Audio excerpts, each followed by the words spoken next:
হঠাৎই অসুস্থ হয়ে হাসপাতালে ভর্তি তন্নিলা রায়। মীরা চরিত্রের ভবিষ্যৎ কি অনিশ্চিত? চিরদিনই তুমি যে আমার ধারাবাহিকের মীরা এখন টেলিভিশনের অন্যতম আলোচিত চরিত্র, কিন্তু এই মুহূর্তে সেই প্রিয় মীরাকে নিয়ে চিন্তায় দর্শকরা। কারণ অভিনেত্রী তন্নিলা রায় হঠাৎ অসুস্থ হয়ে হাসপাতালে ভর্তি হয়েছেন।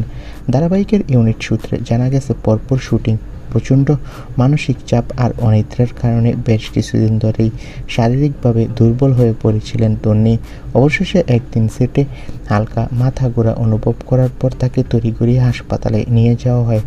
বর্তমানে তিনি চিকিৎসকের পর্যবেক্ষণে আছেন এবং বিশ্রামে রয়েছেন। অন্যদিকে দর্শকদের মনে এখন প্রশ্ন একটাই, তাহলে কি কিছুদিনের জন্য মীরা চরিত্রটা স্ক্রিনে থাকবে না? এ বিষয়ে ধারাবাহিকের প্রযোজক জানিয়েছে, তন্নি ফিরে আসা পর্যন্ত আমরা বিকল্প গল্পরেখা তৈরি করছি, তার জায়গা কেউ নিতে পারবে না।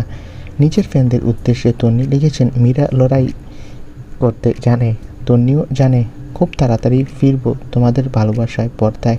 ভক্তরা অপেক্ষায়, আবার কবে আগুনের মতো শক্ত সেই মীরা ফিরবে তাদের প্রিয় ধারাবাহিকে।